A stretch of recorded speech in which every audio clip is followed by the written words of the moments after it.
The women hooked up the last man on Earth to a milking machine. In the near future, the world teeters on the brink of extinction due to a mysterious virus that only affects men. It strikes their bodies instantly, leading to massive blood loss and death. Within just a few weeks, all the men on Earth are dead and women are forced to burn their bodies. 8 years later, an organization called Wellness fully governs a community made up of women, despite the catastrophe that occurred not long ago. They have learned to move on and embrace life in a world without men. The main issue for society would be the inability to extend their lineage. But the organization under the leadership of Lane solved this problem by using sperm stored in old biobank centers. The story focuses on 3 best friends: Jamie, a woman who lost her husband and son; Pip, a cheerful and optimistic girl who works for the organization; and Alex, a rebel and harsh critic of both the organization and its leader. Living in New Zealand, the friends have set up a dairy farm and raised cattle. One day, like the other women, they gather in the hall for an official event with Lane. Soon, Lane reminds them that today's lottery will determine which women get the chance to become pregnant. Alex is skeptical of Lane's claims about a better world and believes their society is far from perfect. Tip tries to calm her down, but Alex snatches her green smoothie and throws it at Lane, staining her pristine white dress. The girl has crossed the line and deserves immediate punishment, so Constable Constance arrests her and takes her to a holding room. Left alone, Alex continues to provoke the law enforcement, but for them, it's a game. She and Constance are lovers, secretly meeting for pleasure. Meanwhile, the women in the hall proceed with the lottery to replenish the population. After a few lucky women, Jamie hears her name and realizes she has a chance to become a mother. Knowing nothing will stop them, Alex and Constance make love and discuss plans for the weekend. Their moment is interrupted by Lane, who doesn't understand why the constable locked the door from the inside. Realizing time is running out, the law enforcement officer does her barb and shoots Alex in the back of the head with an exhilaration capsule, a temporary mood enhancer used unnaturally. A few days later, Constance brings Alex back to the farm and reminds the girls that Alex still needs care, as she's still under the effect of the capsule implanted in her neck.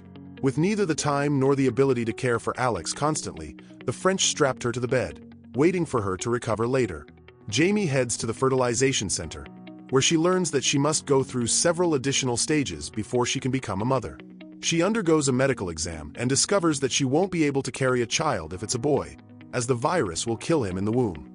At the same time, Pip works in Lane's office and accidentally overhears a conversation between her and a doctor. Pip realizes that the leader of the organization has secrets. He promises not to tell anyone about it. Soon, Alex wakes up and realizes she's been tied up. Easily escaping her restraints, she notices some notes and follows the instructions left by her friends. They ask her to eat, brush her teeth, and remove the exhilaration capsule from the back of her neck. Meanwhile, Jamie visits a woman of easy virtue to spend a few hours with her. Jamie misses her late husband and convinces the woman to wear his hat and jacket. Overcome with nostalgic memories, Jamie imagines her deceased husband Jackson and makes love to him, then talks about her upcoming pregnancy. In the evening, the friends return home to find that Alex is gone and the bathroom is covered in blood. They are puzzled by her disappearance and don't realize that she went to visit her mother. The elderly woman has a mood-enhancing capsule implanted in her head, leaving her unaware of their surroundings and emotionless. After visiting her mother, Alex returns home and stains posters of Lane with blood. The friends decide to search for her in an old SUV, but along the way they hit someone. At first they think it's a goat, but soon realized it's a human body. Jamie fears it might be their friend, but Alex has only just returned home and doesn't understand what's happening. Turning the body over, the friends are shocked to discover that it's possibly the last surviving man on Earth. Trying to confirm this, they pull it as Beard. The man wakes up, lunges at the friends, but they hit him in the head, knocking him unconscious again. Hip, Jamie and Alex drag the man into the barn to figure out what to do with him. Hip, as a loyal worker of the organization, suggests handing him over to Lane, warning that if they don't, they might face punishment in the form of permanent exhilaration. Jamie and Alex ignore their friend's suggestion and decide to keep the man as he urgently needs medical attention. The friends remove a sharp object from his leg and stop the bleeding, but Pitt faints from the sight of it. The next morning, the friends wake up to the arrival of Michelle, Lane's subordinate, who has come to assess Jamie's well-being and her ability to be a good mother. Jamie begs but not to mention the man in the barn, fearing that he might cost her the chance to become a mother. Reluctantly, Tip agrees, but fails to lie convincingly during the interview. During the conversation with Michelle, Pip and Jamie are visibly nervous, struggling to answer seemingly simple questions. After a short discussion, Michelle suggests visiting the barn to check out their dairy farm, which terrifies Jamie and Pip as they're hiding the only man left on Earth, an act that could have serious consequences. Meanwhile, Alex inspects the man's belongings and learns that his name is Bob. He came from a quarantine zone where no survivor should have been. But what scares her isn't that among his things. She finds a newspaper clipping with a picture of her mother, which makes Alex uneasy. When Bob wakes up, he tries to leave the barn, but Alex stops him, attacking the man. She does everything she can to keep him away from Michelle. Bob is stronger than Alex and begins to strangle her, but she manages to knock him out with a taser, hiding his body. Alex pretends to be exhilarated, and Michelle sympathizes with her friends. Later, Alex returns to interrogate Bob, having tied him up. She tries to understand why he wants her mother, but Bob refuses to speak to anyone other than the scientist. Alex explains that this is impossible, as the scientist was deemed crazy 4 years ago. She constantly talked about surviving men, which led to her being subjected to permanent exhilaration. Alex threatens Bob with the same fate and promises to implant a capsule in his neck, but at one point she sees her mother's face before her. Realizing that such treatment isn't right, she destroys the exhilaration capsule and tries to be more friendly with Bob as a result. He reveals that there are other surviving men, shocking Alex. Meanwhile, Jamie returns to the artificial insemination clinic and learns that her application has been rejected. Falling into depression, she calls Pip to share the bad news. Tip decides to help and approaches Lane, telling her that Jamie is a strong and deserving woman who would make a good mother. Lane interprets Pip's attempt to challenge Michelle's decision as distrust in her colleague, which could lead to punishment. Soon after, Jamie is removed from the list of potential mothers, permanently losing her chance to become a mother. Devastated by this, Jamie decides to take drastic measures. She goes to the barn and asks Bob to provide biological material for fertilization. She dances in front of him and undresses, but Pip stops her begging. Aiming not to lower herself and fall into madness, Pip promises to solve the problem on her own. Rushing to the barn, Pipe connects the last man on Earth to the milking machine to extract his semen and give it to Jamie. Meanwhile, Alex begins her own investigation to expose the organization, unaware that Bob is being hunted by a woman who seeks to eliminate him. The next morning, Pip returns to the barn to ask Bob to provide his biological material. Once more, the man refuses on principle as he is treated like an animal. Pip, secretly feeling sympathy and sexual attraction, proposes a deal. He will give the biological material and they will let him take a shower. Later, Jamie and Alex go to the store where they meet a woman who was also denied fertilization despite winning the lottery. She struggles with the rejection but respects the company's decision, which greatly imitates Alex. Pip escorts the man to the shower, controlling him with a stun gun and refusing to untie his hands, considering him dangerous. Bob reluctantly agrees and heads to the bathroom, aware that Pip is watching him. Having fulfilled her part of the deal, the man fills a cup with his semen. When Jamie returns home, Pip gives her the biological material and tries to do so secretly from Alex later. Alex goes to the barn to befriend Bob. She offers him a sandwich and alcohol, but she gets drunk first, losing control of the situation. Thinking they've become best friends, the naive and trusting Alex frees Bob. The man uses this opportunity to try to escape, but he falls face first into a cow pat. Realizing he's too weak for a solo journey, Bob returns to the barn and apologizes for his actions. That evening, Jamie uses the insemination tube only to recall the store worker. Showing sympathy, she decides to sacrifice the biological material and anonymously leave it at the woman's house. The next morning, Pip brings Bob breakfast and realizes she wants to have sex with him. Struggling to suppress these thoughts, she heads to the organization's office. There she learns that the store worker confessed and handed over the biological material. But she was still punished with a shot in the back for exulting. Meanwhile, Bob informs them that he has a SIM card that can help him figure out what to do next and how to find other surviving men. Alex finds an old mobile phone, allowing them to check the card. They discover a message that reads "Wake up," that they don't understand the full plan. Soon after, Pip calls home and, using code phrases, informs them that the organization has learned about Bob and a cleanup team is heading to the farm.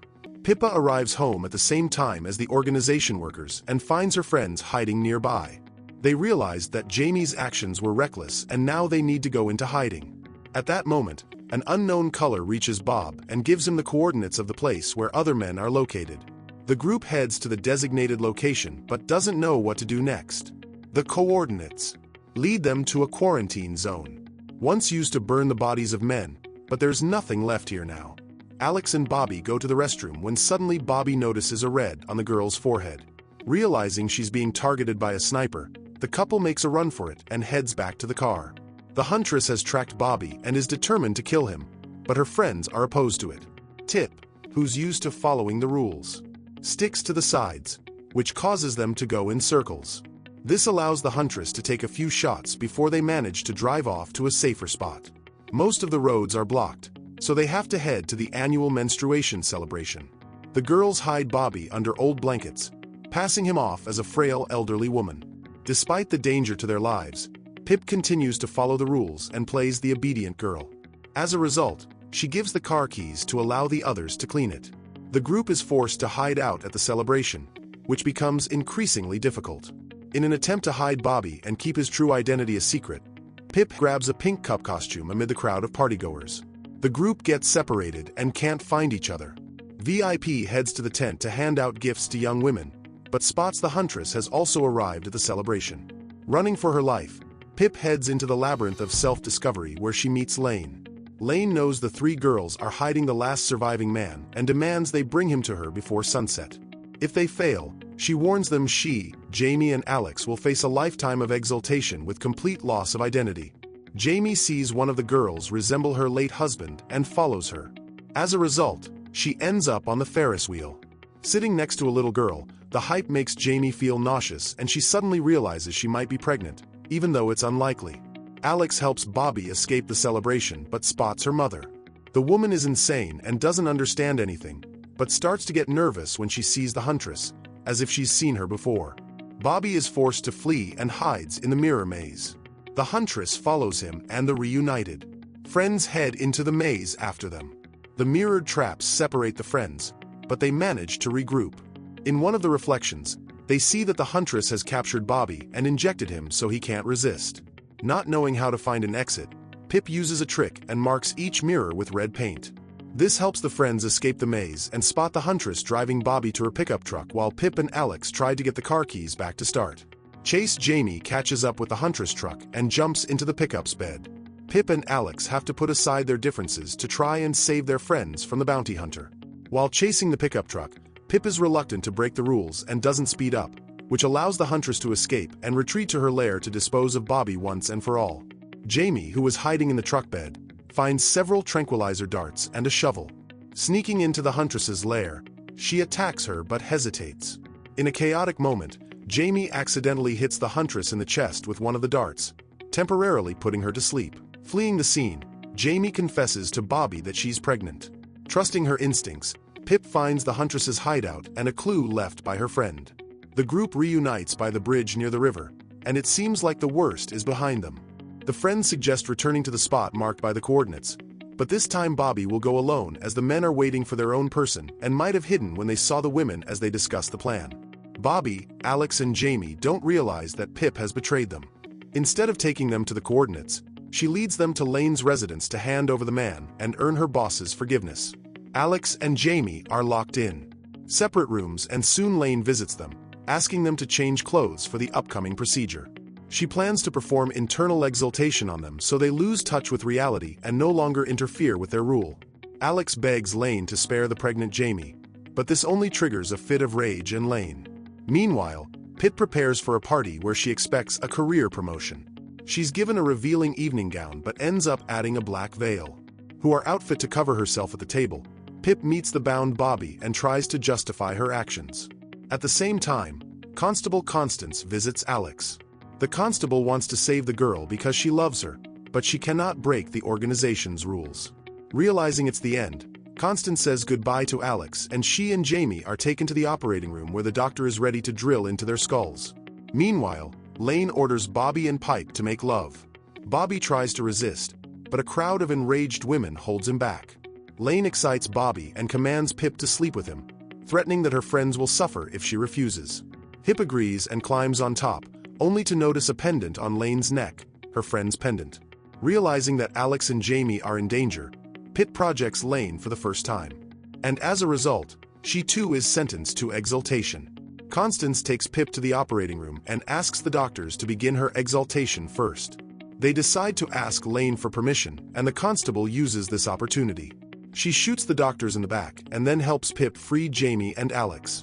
Going to extreme lengths for the woman she loves, Constance asks to be shot in the back of the head so Lane doesn't uncover or punish her. Realizing this is the ultimate act of love, Alex agrees to shoot her beloved, and the three friends successfully escape.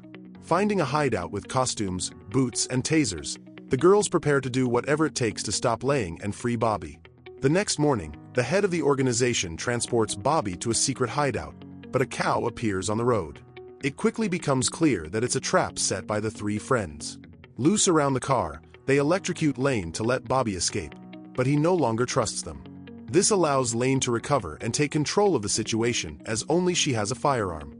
Alex, Jamie, and Tip are ready to sacrifice their lives for Bobby and stand in the line of fire. Displaying courage, Pip attacks Lane and the French shock her again while the three friends struggled with the head of the organization. Bobby had escaped, they realized. He has gone to the place where it all began and hurried there. Bobby arrives first at the old locker room and speaks the code word, opening the steel door. The friends run after him and the huntress joins them. The door closes and they are trapped. But things are not as simple as they seem. The huntress doesn't want to harm them. She wants to help Bobby and protect him from a threat he's unaware of. The room starts filling. Poisonous gas, but the huntress notices a ventilation shaft. She helps the three friends and Bobby climb up and then informs Alex that she knew her mother. Noticing an identical tattoo on the huntress's body, Alex realizes that the huntress is a good person who never intended to hurt them as they escaped the suffocating smoke. They crawl through the ventilation, but at one point Bobby gets stuck and can't move forward. The four of them just break open the vent to make an unexpected discovery. They find themselves in a room with several men, all bound and gagged, their bodies connected to milking machines to collect biological material. It turns out that the hideout for men is a trap, and Lane had bought Bobby. Her goal is to take over the world by controlling birth rates and manipulating people willing to do anything for the continuation of the human race.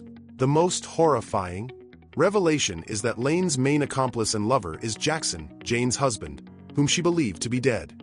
Alex, Pipe, Jamie, and Bobby realize they are doomed. The heroes are faced with a tough decision: follow the rules or defy the system. Thank you for watching. Please subscribe to the channel and smash the bell button. Write in the comments section what kind of movie you would like to see next.